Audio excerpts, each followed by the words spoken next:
আলাইকুম রহমতুল্লাহ।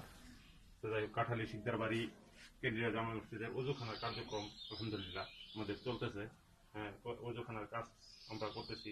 এই শুক্রবারেও আলহামদুলিল্লাহ এই বিষয়ে মসজিদে আলাপ আলোচনা হয়েছে। উপস্থিতভাবে প্রাথমিকভাবে আমাদের 2000 টাকার মতো কালেকশন হয়েছে আলহামদুলিল্লাহ। আমরা যে যেখানে আছি, হ্যাঁ, আমাদের সমাজের কিংবা সমাজের বাহিরে যাদের অবস্থান থেকে আমরা সর্বোচ্চ সহযোগিতা করলে আলহামদুলিল্লাহ আমাদের ওযুখানার কার্যক্রমটা জরুরি ভিত্তিতে শেষ করা দরকার।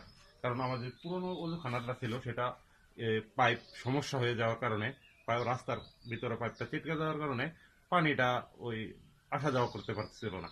তো ইমার্জেন্সি ভিত্তিতে এই 3 দিনের ভিতরে নতুন করে ওযুখানার কাজ, আমাদের নতুন ওযুখানাটা করতে হয়েছে, আমাদের কার্যক্রম চালু করতে হয়েছে। হ্যাঁ, ইনশাআল্লাহ যার যার অবস্থান থেকে একটু সহযোগিতা করলে আমরা লাগবে কি কি মানে টাইলস আর সিমেন্ট, আমরা তাই না?